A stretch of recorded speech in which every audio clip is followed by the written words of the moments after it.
Salam, selamat malam Bapak Ibu sekalian. Kita masuk dalam pelayanan Zoom Filmon Wongso Fellowship, obrolan santai keluarga Allah.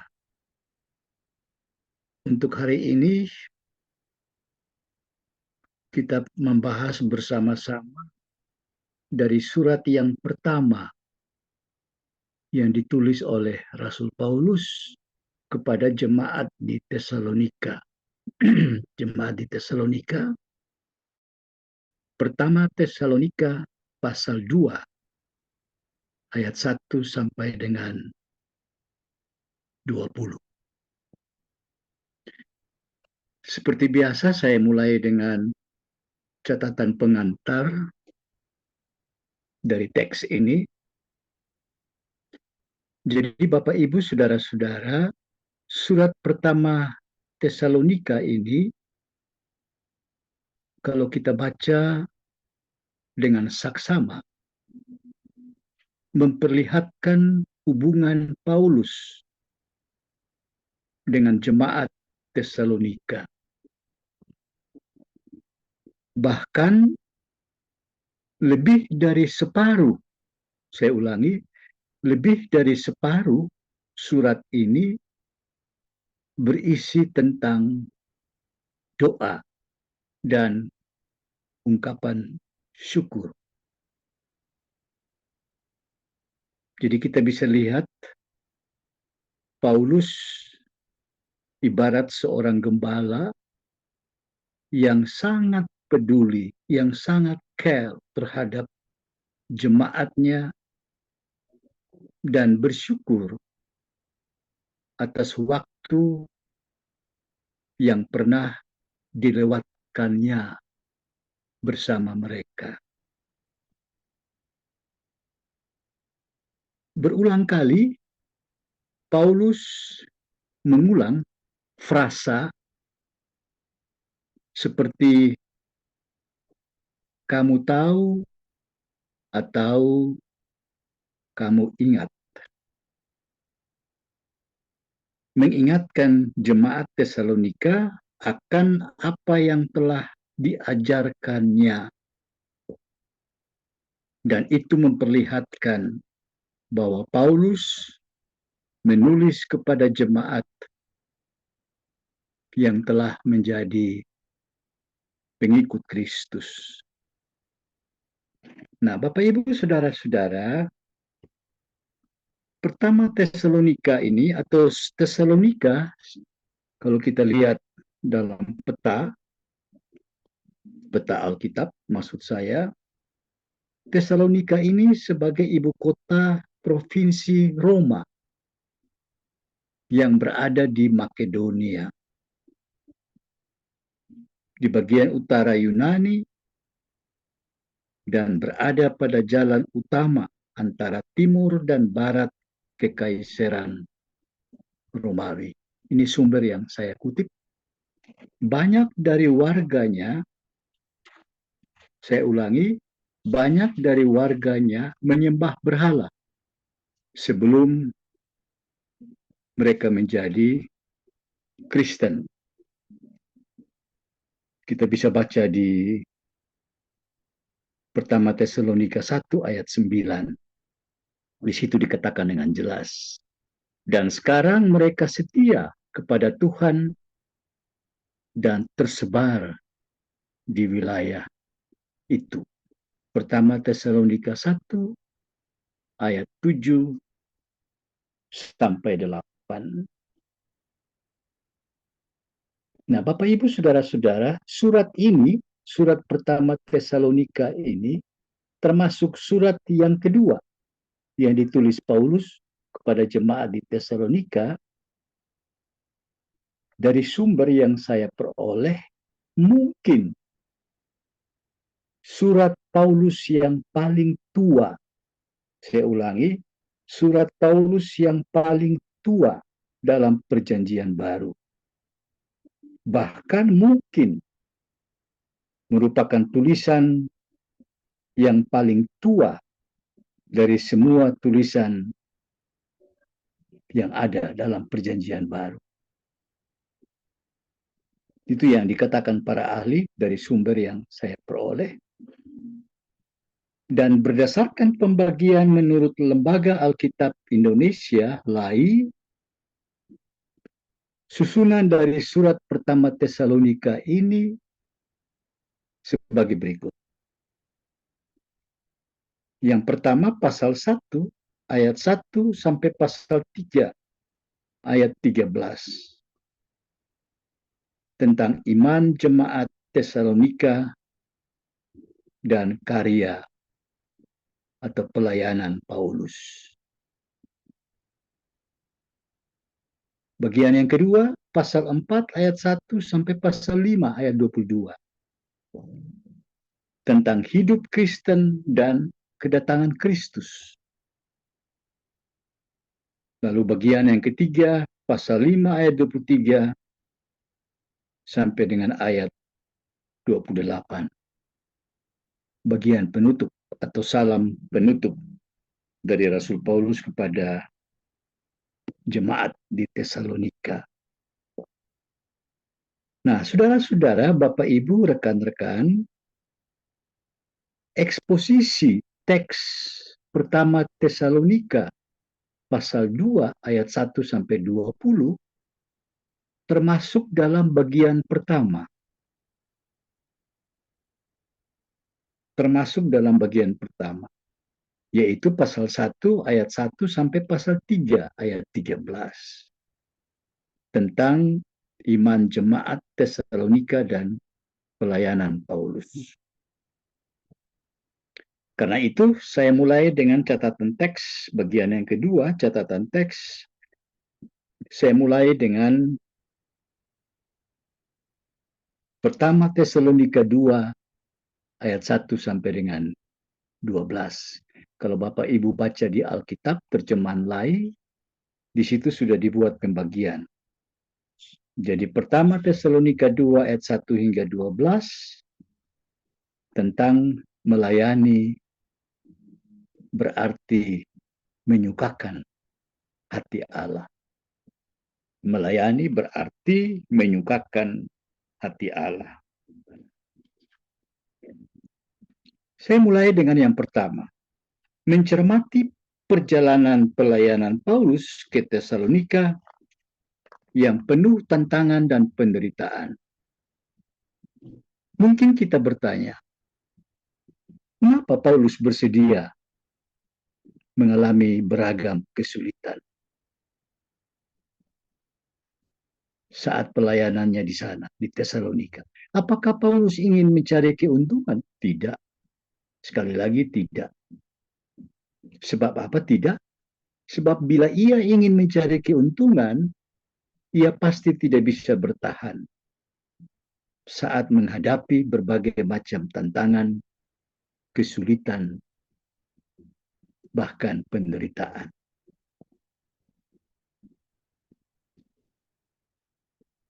Bagi Paulus, motivasi pelayanannya adalah menyukakan hati Allah, bukan menyukakan hati manusia.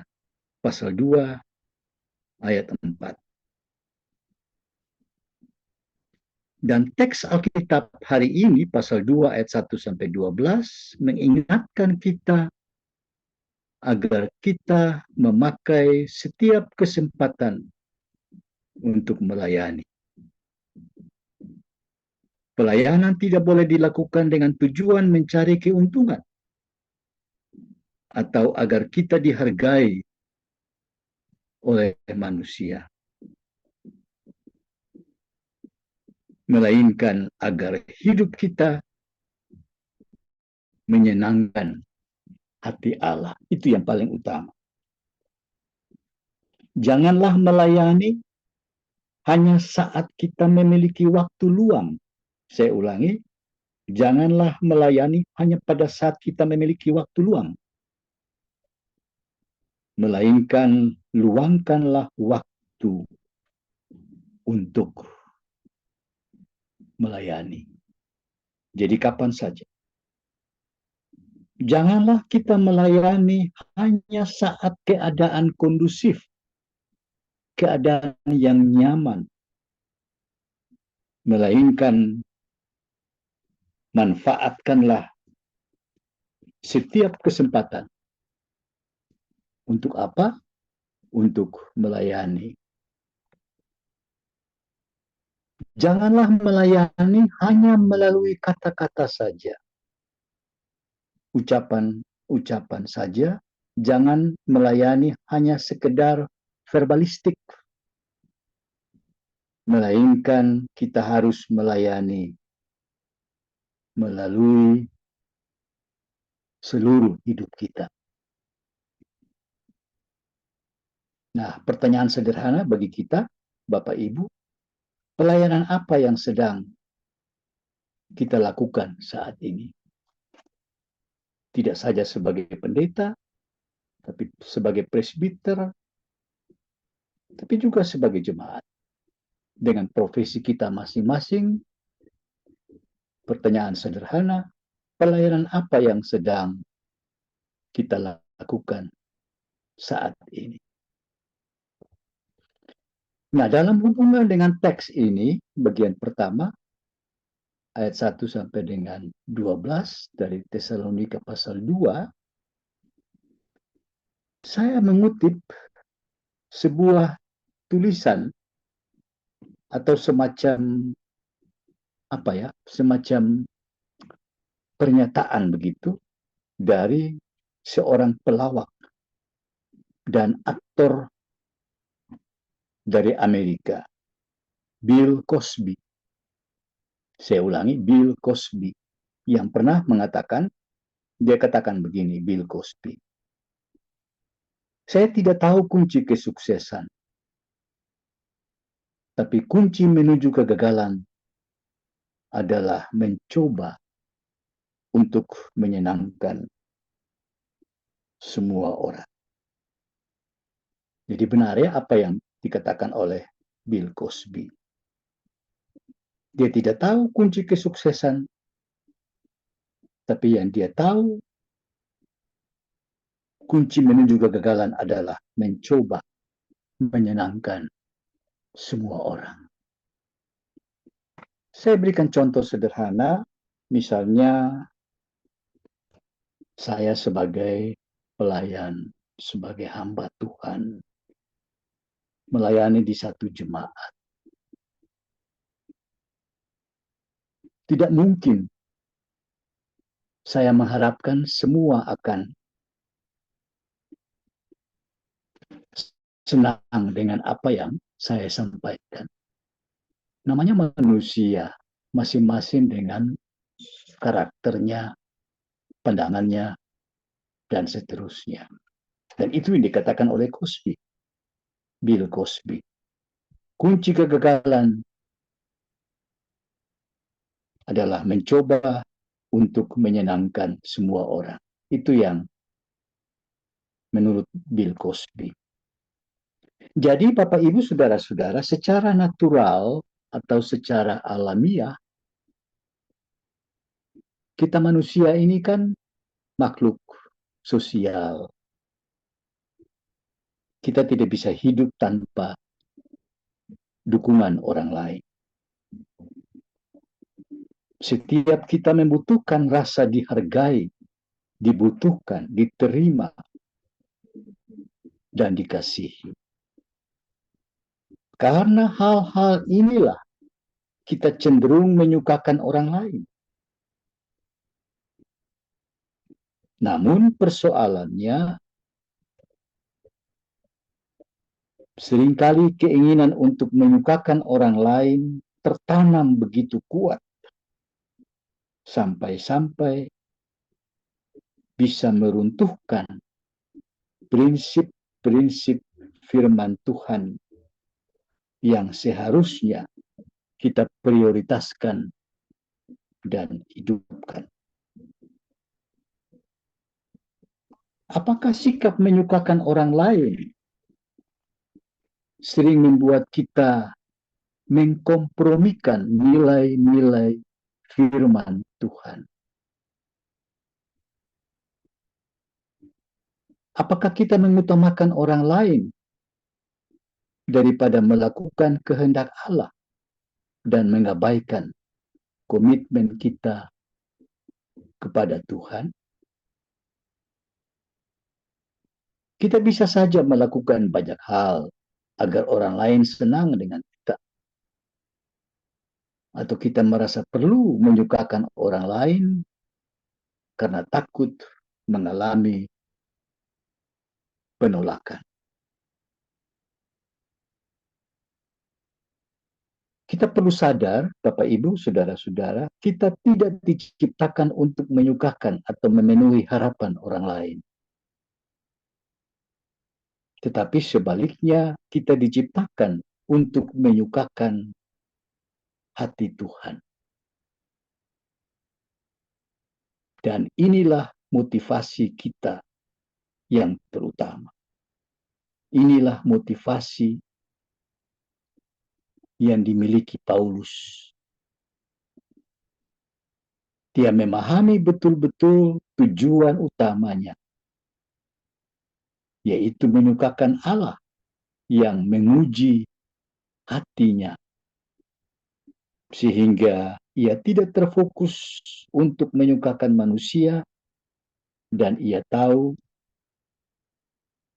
bagaimana harus bersikap. Itu yang dimiliki oleh Paulus.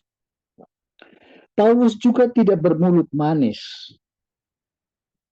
atau lip service. Ia tidak pernah mempunyai maksud loba yang tersembunyi. Loba itu apa ya? Rakus ya.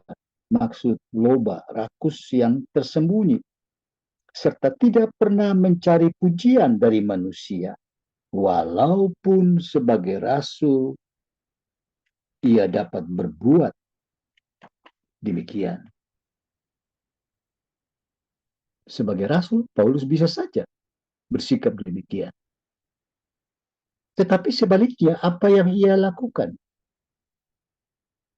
Kalau kita baca dalam teks yang pertama itu, Paulus menjelaskan bahwa ia bersikap ramah, rela melayani, dalam kasih yang tulus, bahkan rela membagi hidupnya. Apalagi bermulut manis berarti mengucapkan kata-kata yang menyenangkan orang lain, tetapi menutup-nutupi maksud sebenarnya yang kurang baik. Pernahkah kita bertemu dengan orang seperti ini? Ataukah kita orangnya yang pengen banget untuk mendapatkan hal-hal seperti itu. Jadi bermulut manis itu berarti mengucapkan kata-kata yang menyenangkan orang lain, tetapi menutup-nutupi maksud sebenarnya yang kurang baik.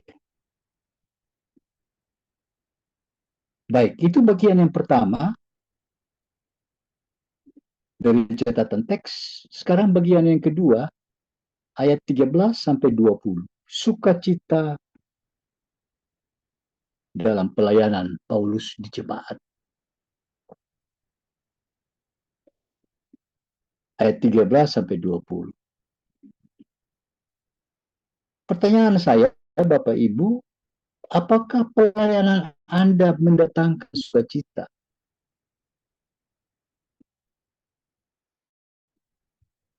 Ingatlah kemunculan sukacita dalam pelayanan adalah pandangan bahwa pelayanan merupakan sarana memperoleh keuntungan. Walaupun Paulus berhak mendapat dukungan materi, dia berhak mendapat itu. Dia memilih untuk bekerja keras sebagai pembuat tenda, kemah, agar dia tidak menjadi beban bagi jemaat yang dilayaninya. Pasal 2 ayat 9. Nah, rekan-rekan, bagi Paulus, orang-orang yang dilayaninya menjadi sumber sukacita. Nah, ini yang menarik ya, Bapak Ibu. Jadi sukacita yang dimiliki Paulus bukan karena dia mendapatkan sesuatu dalam bentuk materi dari jemaat, tapi yang dia peroleh itu ketika dia melayani dan orang-orang yang dilayaninya itu menjadi sumber sukacita. Pasal 2 ayat 20.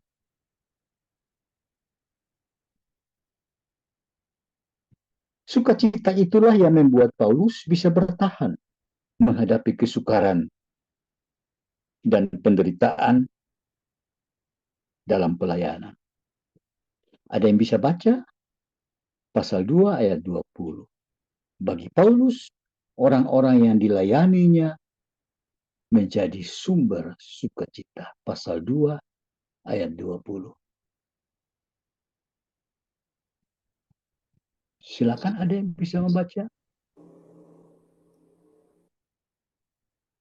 Pasal 2 ayat 20. Sungguh kamulah kemuliaan kami dan sukacita kami. Ya, kamu adalah kemuliaan kami dan sukacita kami. Jadi bukan materi yang kamu berikan itu, bukan. Tapi dengan mereka yang dilayani, justru bagi Paulus, inilah sumber sukacita bagi Paulus. Dan sukacita seperti itulah yang bisa membuat Paulus bertahan menghadapi kesukaran, penderitaan dalam pelayanan.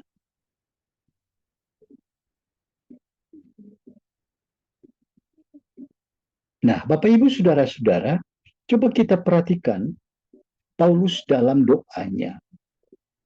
Ya, dalam doa Paulus, ia tidak mengeluh karena mengingat kesusahan yang ia alami, melainkan ia selalu mengucap syukur kepada Allah saat mengingat keterbukaan jemaat dalam merespons berita Injil yang mengubah hidup mereka. Pasal 1 ayat 2 sampai 3 dan pasal 2 ayat 13. Kita bisa baca di situ, masing-masing kita bisa lihat di situ.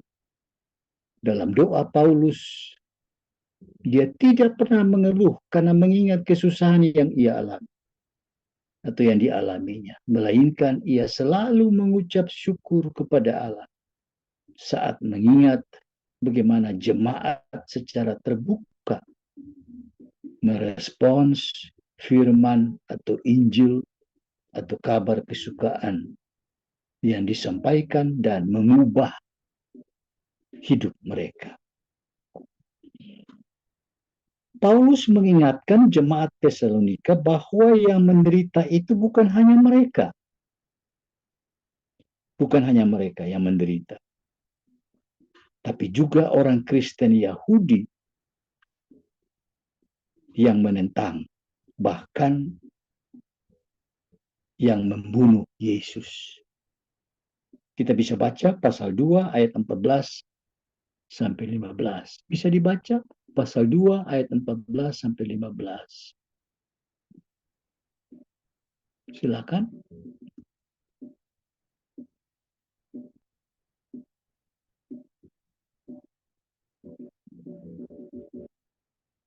Pasal 2 ayat 14 sampai 15. Silakan dibaca. Baik. Sebab kamu saudara-saudara telah menjadi penurut jemaat-jemaat Allah di Yudea, jemaat-jemaat di dalam Kristus Yesus, karena kamu juga telah menderita dari teman-teman sebangsamu. Segala sesuatu yang mereka derita dari orang-orang Yahudi, Bahkan orang-orang Yahudi itu telah membunuh Tuhan Yesus dan para nabi dan telah menganiaya kami. Apa yang berkenan kepada Allah tidak mereka pedulikan, dan semua manusia mereka musuhi. Iya, jadi itu yang Paulus katakan sekaligus mengingatkan jemaat Tesalonika. Jadi sepertinya Paulus mau katakan yang menderita itu bukan hanya kalian, ingat itu. Tapi juga orang Kristen Yahudi yang tidak saja menentang, bahkan membunuh Yesus. Tapi ada catatan yang menarik di sini, Bapak, Ibu, Saudara-saudara. Bagi orang Kristen, termasuk kita semua, mengalami penderitaan karena Kristus bukan hanya wajar, tetapi juga merupakan satu karunia. Luar biasa ya, Bapak Ibu. Bagi orang Kristen mengalami penderitaan karena Kristus bukan hanya wajar, tetapi juga merupakan satu karunia. Kita bisa lihat dalam Filipi 1 ayat 29. Sebab kepada kamu dikaruniakan bukan saja untuk percaya kepada Kristus, melainkan juga untuk menderita untuk Dia. Iya, terima kasih. Dengan siapa Bapak siapa ini? Dengan Herman ini. Bapak Herman, selamat malam. Shalom. Shalom. Terima kasih Pak Herman. Jadi penderitaan itu sebenarnya konsekuensi dari iman yang kita lakukan, yang kita jalani. Nah, itu yang Paulus katakan kepada jemaat di Filipi. Bagi orang Kristen mengalami penderitaan karena Kristus bukan hanya karena kewajaran. Jadi sebuah kemustahilan ya, keniscayaan maksud saya, keniscayaan. Mau atau tidak mau kita harus menderita. Tapi juga merupakan satu karunia. Itu yang Paulus katakan. Karunia dalam arti bahwa penderitaan itu sebagai akibat atau konsekuensi dari sikap orang beriman. Nah, saudara-saudara, sukacita dalam pelayanan adalah buah kehadiran Roh Kudus. Buah kehadiran Roh Kudus. Kita bisa masing-masing baca dalam Galatia 5 ayat 22. Tentang buah roh. Galatia 5 ya. Jadi kadang-kadang ada juga warga jemaat atau mungkin kita salah mengucapkan. Maksud saya, kadang-kadang kita mengatakan buah-buah roh, bukan buah-buah roh. Itu keliru ya. Yang benar adalah buah Roh Kudus. Galatia 5 ayat 22. Jadi roh itu hanya satu, tapi buahnya itu ada sekian banyak dimensi. Buah roh ialah sukacita, panjang sabar, kedamaian, dan seterusnya dan seterusnya. Jadi menurut Paulus, kehadiran Roh Kudus mengubah cara pandang orang percaya terhadap kehidupan. Dan ini tugas Roh Kudus. Dia mengubah cara pandang orang percaya terhadap kehidupan.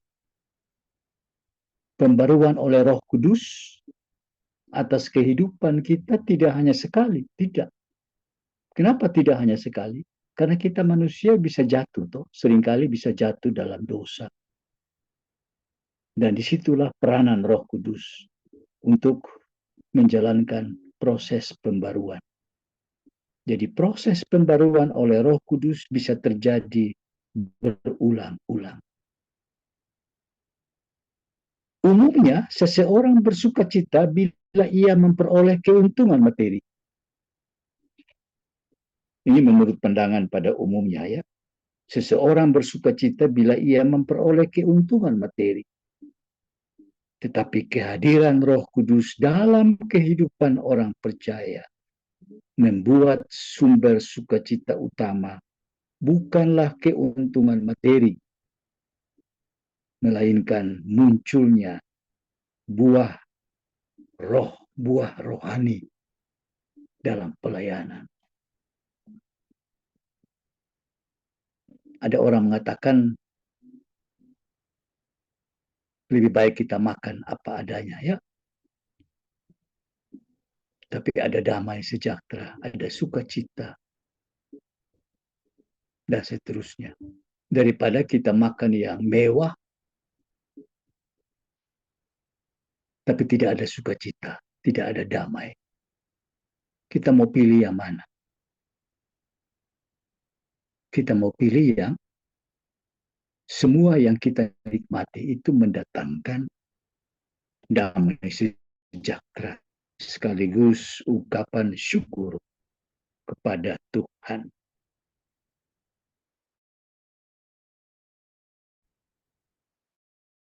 Kan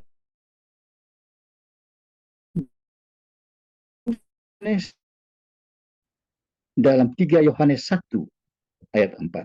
Bisa ada yang baca, Pak Herman? Bapak sudah ada? 3 Yohanes pasal 1 ayat 4. Jadi ini Yohanes katakan ya. Nanti kita lihat lagi Paulus katakan. 3 Yohanes 1 ayat 4.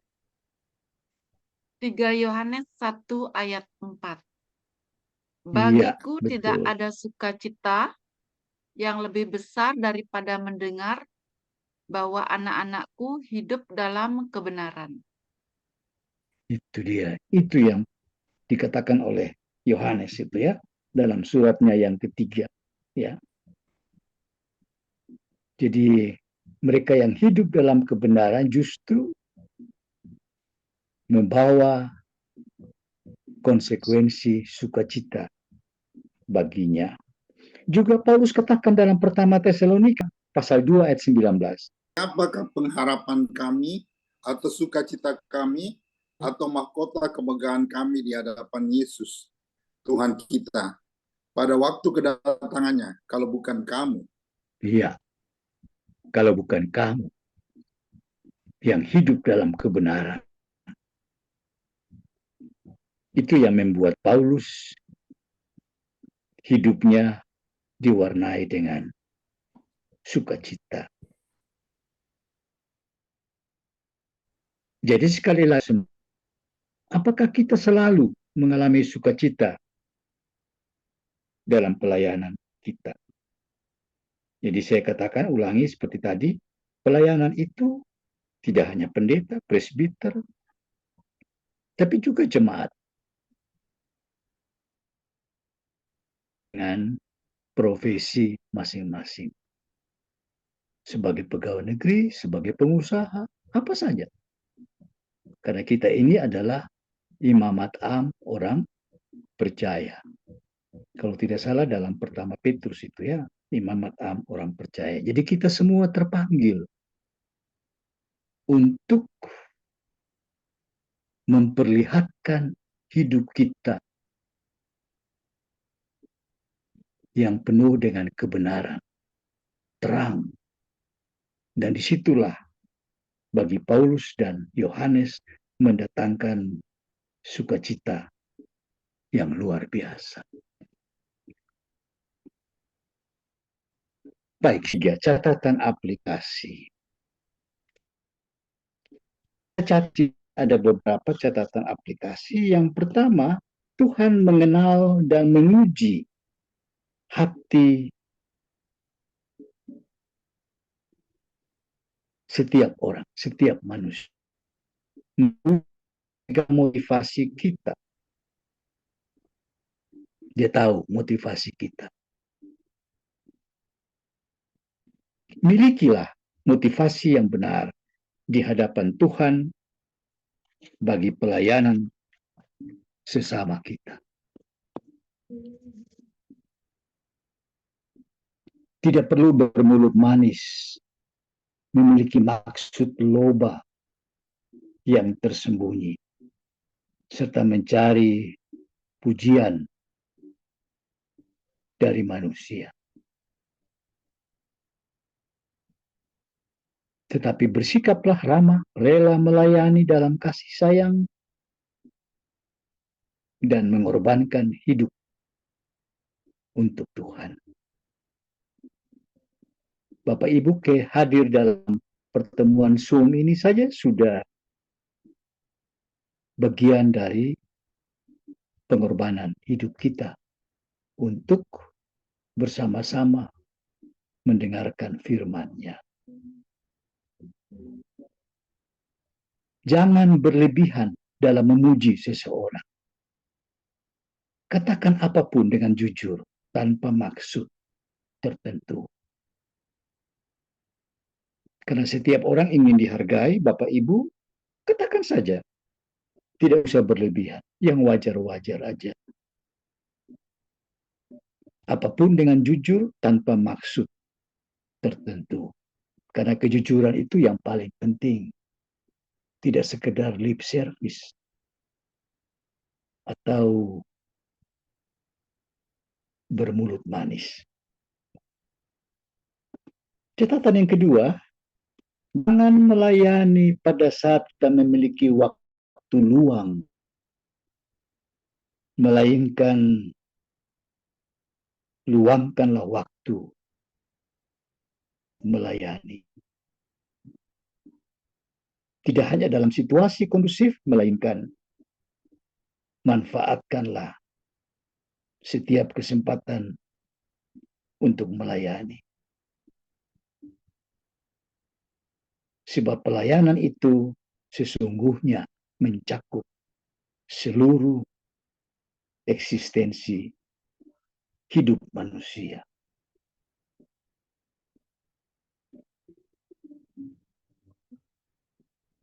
Catatan yang ketiga, fakta sejarah mencatat. Saya ulangi, fakta sejarah mencatat bagaimana kekristenan bertumbuh pesat saat berada dalam penganiayaan.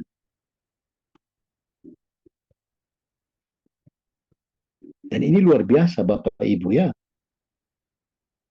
Injil itu bertumbuh dengan pesat, kekristenan bertumbuh pesat bukan pada saat kondisi nyaman, tapi pada saat dalam kondisi penganiayaan. Dan itulah yang saya mau katakan di sini, itulah keajaiban Injil Yesus Kristus. Jadi kita jangan menganggap remeh keajaiban Injil Yesus Kristus, karena bisa membuat kekristenan bertumbuh pesat di tengah kondisi yang tidak nyaman. Dulu pernah saya katakan dalam pelayanan Zoom ini, itu kalau tidak salah dikatakan oleh Profesor Ira. Profesor Ira, dia katakan semakin dibabat, semakin merambat. Karena itu ada lagu yang berjudul I Have Decided to Follow Jesus. Itu kisah pengalaman orang-orang di India. Ya, Bapak Ibu. Jadi satu keluarga yang tidak mau mengikuti perintah penguasa pada saat itu untuk meninggalkan iman mereka kepada Kristus. Mereka tidak mau. Akhirnya satu persatu dibunuh. Mulai dari anak-anak, istri, dan terakhir sang suami. Mereka tetap mengatakan sampai apapun dan kapanpun dan dalam kondisi apapun, kami tetap percaya kepada Kristus. Makanya lagu I Have Decided to Follow Jesus. Bapak Ibu tahu kan lagu itu? Saya menyanyi sepotong aja. I have decided to follow Jesus. I have decided to follow Jesus. I have decided to follow Jesus. No turning back. No turning back. Itu lagunya. Yang sekarang di mana-mana dinyanyikan oleh komunitas Kristen. Jadi semakin dibabat, semakin merambat. Tapi sebaliknya, ketika kita berada dalam kondisi atau dalam zona nyaman, comfort zone, kekristenan malah menjadi suam-suam kuku dan cenderung berkompromi dengan dosa.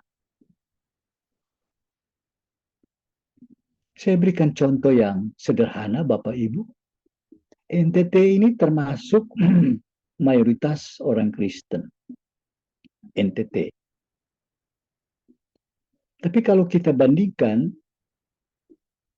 umat Kristen di Jakarta pada umumnya, menurut Bapak Ibu, tingkat kualitas beribadah kepada Tuhan itu mana yang lebih berkualitas? Di Jawa, Jakarta, atau di NTT? Coba Bapak Ibu bisa menjawab dengan jujur. Mana yang lebih memperlihatkan berkualitas beribadah kepada Tuhan untuk Jakarta dan NTT misalnya? NTT mungkin. Ya, NTT. mungkin kita berbeda ya, Pak Herman. Minta maaf. Justru lebih bersekutu, lebih efektif pelayanan itu justru di Jakarta. Kenapa? Karena kita berhadapan dengan mayoritas yang non-Kristen. Kita sedikit. Jadi tingkat militansi umat itu begitu kuat ketimbang kalau di NTT. Contoh antara lain NTT. Saking banyak, kadang-kadang ibadat rumah tangga juga. Ya, tidak semua tempat ya. Umumnya kan hanya suami, istri, anak-anak, mungkin 1-2 orang dari tetangga. Karena selalu berpikir, sudah deh, kita di sini kan banyak. Pasti yang lain datang deh. Tapi kalau di Jakarta kan lain, Bapak Ibu. Saya pernah di Jakarta sekitar belasan tahun waktu kuliah di sana. Jadi tingkat militansi umat Kristen di Jawa pada umumnya itu sangat kuat ketimbang kita yang mayoritas di NTT, di Ambon, Maluku, atau di mana lagi, di Manado, Sulawesi Utara, dan seterusnya. Jadi bagaimana Pak Herman? Itu yang saya lihat fakta yang tidak bisa kita hindari. Jadi ketika kita berada dalam zona nyaman, zona di mana mayoritas adalah kita, kekristenan malah menjadi suam-suam kuku. Bahkan cenderung berkompromi dengan dosa. Itu yang saya lihat. Nah, lalu yang terakhir, Bapak Ibu, saya ada membaca, saya lihat di Google, di YouTube, sebuah tulisan semacam narasi singkat yang saya kutip. Narasi itu mengatakan kepada kita semua. Bunyinya begini, Bapak Ibu. Jangan tertipu dengan terangnya bulan. Karena di balik itu pasti ada sisi gelapnya. Mungkin Bapak Ibu ada yang sudah pernah baca. Jangan tertipu dengan terangnya bulan, karena di balik itu pasti ada sisi gelapnya.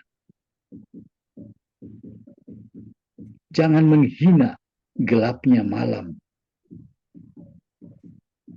karena di balik itu mungkin ada setitik cahaya. Begitu pula dengan kehidupan manusia. Jangan terlalu silau dengan sesuatu yang tampaknya mewah. Karena belum tentu mencerminkan sesuatu yang baik. Jangan pula menghina sesuatu yang tampaknya sederhana. Karena di balik itu mungkin ada sesuatu yang luar biasa. Mata boleh melihat sesuatu dengan jelas, tetapi hati menilai sesuatu dengan jujur. Itu narasi yang saya kutip, Bapak Ibu. Saya senang kalimat yang terakhir. Mata boleh melihat sesuatu dengan jelas, tapi kalau hati menilai sesuatu dengan jujur. Mari kita melayani tidak hanya dengan mata, semua panca indera kita, tapi juga dengan hati. Karena disitulah kejujuran yang sesungguhnya, kejujuran yang sebenarnya akan menyelimuti kehidupan kita sebagai orang beriman. Saya sampai di sini Bapak Ibu, dan kita tutup pertemuan Zoom ini dengan berdoa. Mari kita berdoa. Bapa kami di dalam sorga, terpujilah namamu, Bapa, Putra, dan Roh Kudus. Allah Tritunggal, Allah yang pengasih dan penyayang, Allah yang menyatakan diri oleh dan di dalam Yesus Kristus, dan Allah yang memelihara, menghibur dan menguatkan kami di dalam Roh Kudus. Terima kasih banyak Bapa untuk penyertaan-Mu sepanjang presentase materi dalam pelayanan Zoom berkaitan dengan eksposisi pertama Tesalonika pasal 2 ayat 1 hingga 20. Ada banyak kelemahan yang bisa kami sampaikan, tapi Tuhan berkenan menyempurnakan apa yang sudah dipresentasikan dalam acara ini. Dan biarlah Tuhan yang memberkatinya, agar segala sifat, perilaku, dan tindakan-tindakan kami sebagai orang beriman hanya terfokus kepada menyukakan hati Allah. Dan itu yang paling diutamakan ketimbang menyukakan hati manusia. Terima kasih juga Tuhan, Engkau boleh menyertai Bu Ayu yang sudah selesai studi magister teologi di Denpasar dan mendapat gelar Master of Theology. Seluruh jeripayahnya, termasuk dukungan dari keluarganya, bahkan yang terutama atas penyertaan-Mu Tuhan. Ia boleh memetik hasilnya dan hasilnya tidak sia-sia.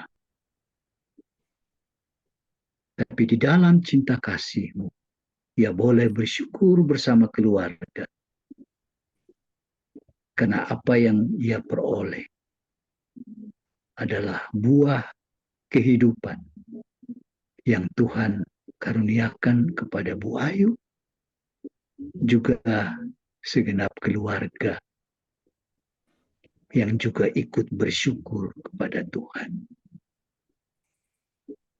Biarlah hamba-Mu ini menjadi berkat bagi semua orang, bagi keluarga, dan bagi siapapun yang ia temui dalam hidupnya. Tapi juga Tuhan memberkati kami semua yang setia mengikuti acara setiap malam. Teman-teman lain yang karena kesibukan, Tuhan juga menyertai mereka. Sebab kami percaya setiap firman yang disampaikan tidak pernah kembali dengan sia-sia. Tapi semua itu akan menjadi berkat dan hormat kemuliaan bagi nama-Mu. Terima kasih banyak Bapa, Engkau memberkati semua yang terlibat di dalam acara ini, termasuk yang menjadi sponsor. Tuhan lipat gandakan berkat-berkat-Mu bagi mereka. Terima kasih banyak Bapa untuk penyertaan-Mu sepanjang hari ini. Kami bersyukur, sekali lagi kami bersyukur dan bersyukur kepada. Ampuni segala dosa kami, Bapa, inilah doa syukur kami, permohonan kami, seruan kami, harapan-harapan kami. Ampuni segala dosa kami, Bapa, di dalam nama Tuhan kami, Yesus Kristus. Kami berdoa kepada Bapa di sorga. Amin. Amin. Amin. Amin. Terima kasih.